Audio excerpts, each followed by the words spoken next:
भागवत के महात्म्य में जो आत्मदेव ब्राह्मण का प्रसंग वर्णन किया जाता है, तो वो पुत्र की प्राप्ति के लिए बहुत से पवित्र साधन भी किए, लेकिन उनको पुत्र प्राप्त नहीं हुआ। अंततः वो निराश होकर के करने के लिए जंगल में गए थे। दैवी योग से भगवान की कृपा से उन्हें संत मिल गए। प्रणाम किया। संत ने कहा, आप उदास क्यों दिखाई दे रहे? बोले, हमारे संतान नहीं है, सब कुछ है, सुंदर पत्नी है, वैभव है, सब है, संतान नहीं है। संतान ना होने के कारण मैंने बहुत से उपाय किए संतान प्राप्ति के, अब मैं निराश होकर के यहाँ क्या करने आया हूँ? ऐसा जीवन किस काम का? घर में जाता हूँ सब सूना सूना नजर आता है। संत ने उनके भाग्य की रेखा को पढ़ा और कहा, 7 जन्म तक तुम्हारे प्रारब्ध में संतान नहीं है। तो उन्होंने कहा, हमें प्रारब्ध से मतलब नहीं, यदि आप संतान दे सको तो मैं जीवित रहूं, आप संतान न दे सको तो मैं शरीर पूरा करने आया हूँ, अभी आपके सामने ही कर लूंगा। संत ने कहा, ये तो बहुत विचित्र बात हो गई। तो लो, अपने तपोबल से एक फल प्रदान किया और कहा, यदि आपकी पत्नी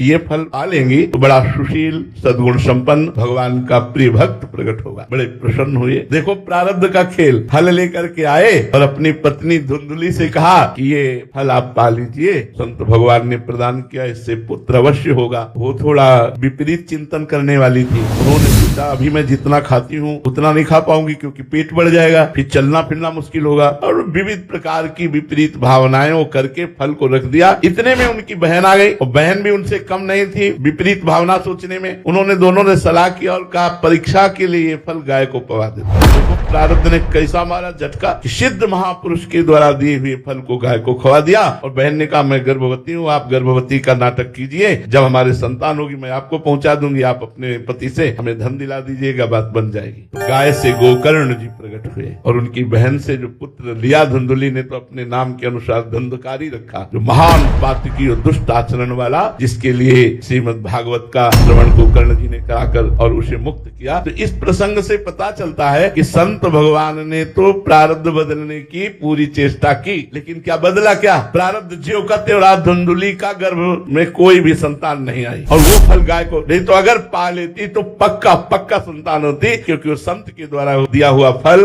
वो निष्फल नहीं जाता।